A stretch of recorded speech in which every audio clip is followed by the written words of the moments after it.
আইছো? আমি তো তোমার মা, ঘরে যাই না, দাঁড়ায় রিসি, তোমার বাবা তো বাস স্ট্যান্ড গেছে।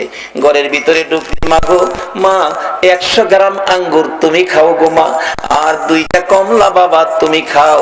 বাবা কমলা পছন্দ করে, বাবার হাতে কমলা দিল, আঙ্গুর পছন্দ করে বুড়া মা মার হাতে আঙ্গুর দিল।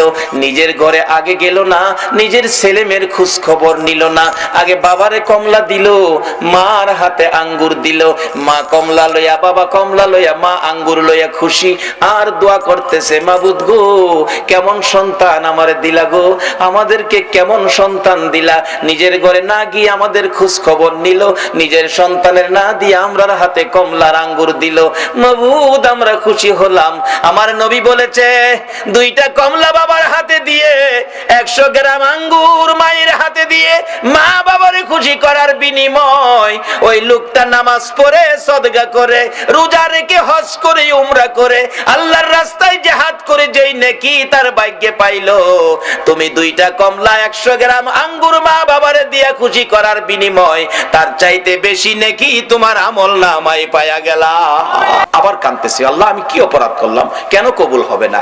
গায়েবী আওয়াজ হচ্ছে, হাজিরে একদিন তোর গর্ভধারিণী মায়ের সাথে সাধারণ একটা জিনিস লইয়া কথা কাটাকাটি করে এক পর্যায়ে রাগ হইয়া তোর মারে লাথি মাইরা ঘরের বাইরে ফালাইয়া দিসলি। তোর মা লাথি খাইয়া গলা কাটা মুরগির মতো লাফাইতে ছিল, কলিজাটা ফাইটা গেছে রে, বিদায় হয়ে গেছে।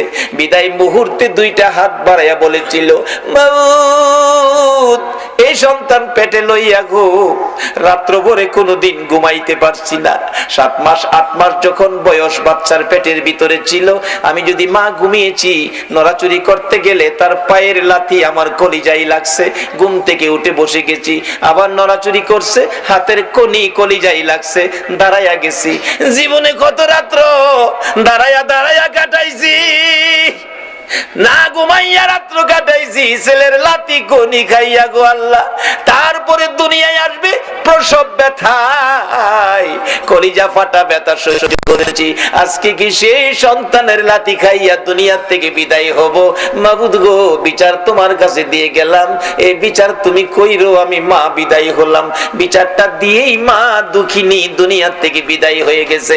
আমার আল্লাহ বলেন, হাজিরে লাথি দিয়া মার কলিজা ফাটাইয়া মারে দুনিয়ার থেকে বিদায় করে দিয়ে আরাফাতের ময়দানে 40 বার হজ করতে আইসা কান্দো, আমি আল্লাহ জানিয়ে দিলাম রে, মার কলিজা ফাটাইয়া 40 বার কেন, 40,000 বার হজ করলেও তোমার হজ আমি কবুল করব না।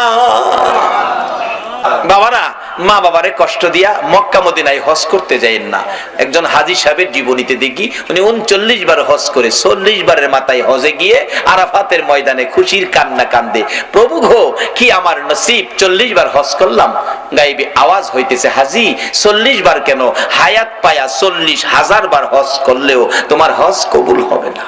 আমার নবী বলেছে, তোমার মা বাবাই তোমার হজ, তোমার মা বাবাই তোমার নামাজ, তোমার রোজা, তোমার মক্কা, তোমার মদিনা, তোমার মসজিদ, তোমার মা বাবা হলো তোমার জান্নাত। সব ঠিক আছে, মা বাবার সাথে সুতা পরিমাণ বেশকম চরিত্র, আচার আচরণ, ব্যবহার যদি খারাপ থাকে সব শেষ হয়ে গেছে। কারণ মা বাবার উসিলাতেই আমরা দুনিয়াতে আসছি, মা বাবার উসিলাতেই আমরা দুনিয়াতে আসছি। মা বাবা যদি কষ্ট স্বীকার না করতো, ছোটকালে যখন বিছনাত পায়খানা করতাম, মা যদি পরিষ্কার না করতো, তাহলে এই পায়খানাত ফইরা থাইকা ঠান্ডা কইরা দুনিয়াতে মইরা গেলাম বলে এই সময় একটু প্রস্রাব পায়খানা মা আমাদের শরীরে থাকতে দেয় নাই।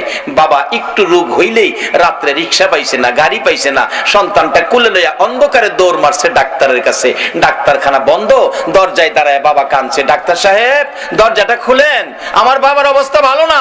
ডাক্তার বলছে এই মাত্র খালি শুইলাম, অন্য ডাক্তারের কাছে যান। বাবা চোখের পানি ছেড়ে ডাকতো, ডাক্তার তোমার 2টা পায়ে ধরি, আমার বাবারে বাঁচাও। এই দরদি মা বাবা ছাড়া পৃথিবীতে কেউ নাই। এই মা বাবার যদি কেউ কষ্ট দিয়ে থাকেন, তাইলে আর নামাজ পড়েন না, রোজা রাখেন না, হজ জাকাত কিচ্ছু করেন না, কোনো কাম হইতো না। আগে মা বাবার দরবারে যান। বলে হুজুর কেমনে যাইতাম? মা বাবারে 10 বছর যাবত 12 বছর যাবত কষ্ট দিতেছি, আজকে মাহফিল শেষে মা যে ঘরে থাকে যায় খালি একটা ডাক দেন, মা বাবা কই, মা বাবা কই। এই 2টা শব্দ দুইজনে শুনলে দেখবেন আনন্দে আত্মহারা দরজাটা খুলে দিয়া বলবে, বাবা রে তুই কেমনে রে আমারে বাবা কইছস, মা কইব আমারে কেমনে মা কইছস। মাগো ভুল করছি, তোমাদের সাথে ব্যবহার খারাপ করছি, মাপ চাইবার লেগাইছি। মা বাবা দেখবে দুজন কইব বাবা মাপ চাইতে হইতো না, তুই যে মা কইছস বাবা কইছস এতেই আমরা তোরে মাফ করে দিছি। এই মা বাবা যদি কবরে থাকে বলে হুজুর মা বাবারে কষ্ট দিছি, আর মা বাবা তো কবরে, এখন কি করব? মা বাবার কবরে যান, কবরে গিয়া মা বাবার জন্য কান্দেন। কি কি কইয়া কানবেন? আল্লাহ শিখাইছে রব্বির হামহুমা কামা, এইভাবে কানতে থাকেন। যদি আপনার চোখের পানিতে মা বাবা কবর থেকে নাজাত পায়, রুহানি ভাবে কবর থেকে আপনার অপরাধগুলি মা বাবা কবর থেকেও ক্ষমা করে দিব। কিন্তু কান্দার সিস্টেমটা কি? কবরে যাবেন, অনেক হুজুররা কইব কবরে যাইেন না, কোনো ফতুয়া মানেন না, মা বাবার কবরে যাইেন। কবরে যাইয়া মা বাবার কবরের পশ্চিম পাশে দাঁড়াবেন। পশ্চিম পাশে কেন? আমরা কবরে লাশটা যখন রেখে দেই পশ্চিম দিকে কাত করে দেই, পশ্চিম দিকে কাত করে দেই। আর আমরা কবরে গেলে মা বাবার কবরে কিতাবে আসছে মা বাবার কবরের পশ্চিম পাশে দাঁড়াইয়েন, পূর্ব পাশে দাঁড়াইয়েন না। মা আবার এই পশ্চিম দিক থেকে পূর্ব দিক হইয়া তোমারে দেখবো, একটু কষ্ট তুমি মারে দিও না। পশ্চিম পাশে দাঁড়াও, আর সাথে সাথে কোরআন তালাওয়াত দুরূদ ইস্তিগফার পাঠ কইরো না। কেন? সাথে সাথে কোরআন তালাওয়াত দুরূদ ইস্তিগফার পাঠ করতে থাকলে একটা নূরের পর্দা এসে তোমার মুখটাকে ঘুরে ফেলে, কাজে তোমার মা তোমাকে মন ভরে দেখতে পারে না। মা সন্তান দেখার স্বাদ আছে কিনা বলো?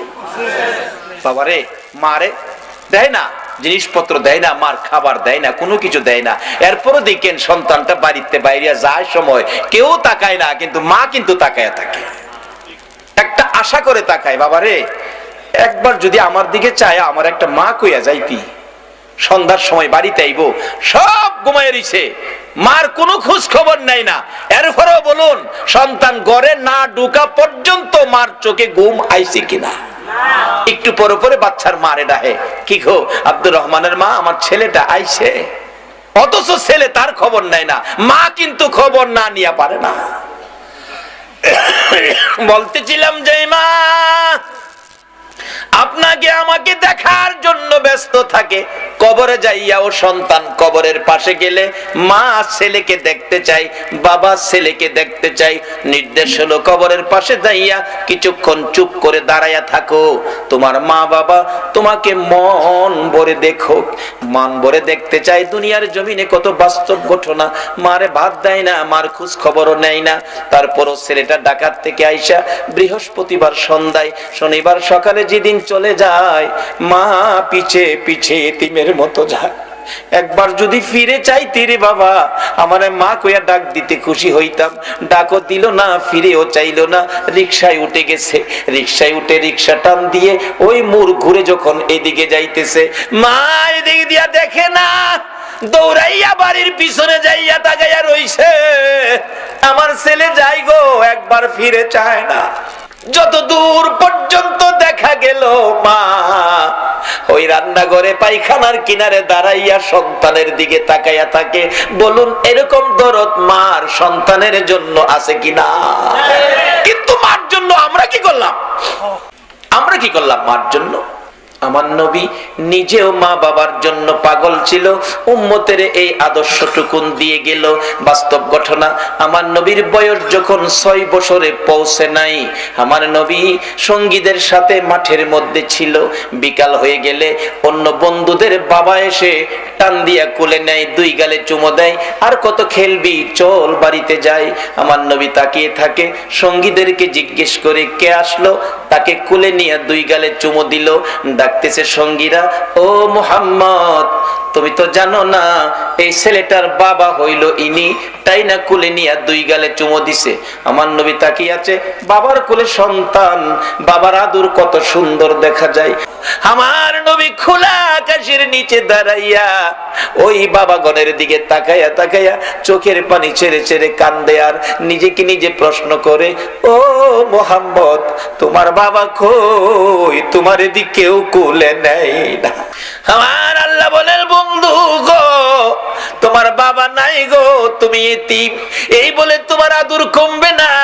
আমি কুল মাখলুকাতকে নির্দেশ করে দিয়েছি সবাই যেন তোমাকে ভালোবাসে, আর তোমাকে যদি ভালোবাসে আমি আল্লাহ দেখি কথা দিলাম তোমার ভালোবাসার বিনিময়ে আমি আল্লাহর ভালোবাসা পায়া যাইব। আমার নবী কাঁদতেছে, আমার নবী বাড়িতে যায় না, বাবার ব্যথায় কান্দে। সঙ্গীরা খবর দিলেন আমেনার কাছে, আমেনা গো, তোমার আদরের সন্তান ময়দানে দাঁড়াইয়া কান্দে, কি জানি ব্যথা আমাদের কাছে কয় না। দৌড়াইয়া যায় ডাকতেছে, বাবা গো এইভাবে কেন কান্দো, কে মারছে, কে দুঃখ দিছে বলো, তোমার দাদারে দিয়া শক্ত বিচার করাবো। আমার নবী কান্দে, শিশু নবী মা, কেউ মারে নাই, কেউ ব্যথা দেয় নাই, সবাই আমার সঙ্গীরা বাবার কোলে উঠে বাড়িতে গেল গো মা, আমার বাবা কই, আমি বাবার কোলে উঠবো, বাবার ব্যথায় কান্দি। আমেনাও চোখের পানি ছেড়ে দিলেন, বাবা গো তোমার বাবা নাই, বাবার কথা আমারে জিজ্ঞেস করো না, এই বাবার অভাব আমি পুরা করতে পারবো না। যখন কোথাও পারলো না বাবার অভাব পুরা করতো, নিজেই তালাশে বেরিয়ে গেলেন, বাবারে কোথায় পাবো। মরুভূমির উঁচু পাহাড়ের উপরে উঠে মক্কা নগরীতে চারদিক ঘুরে ঘুরে হাত বাড়াইয়া ডাকে, বাবা, বাবা তুমি কই গো,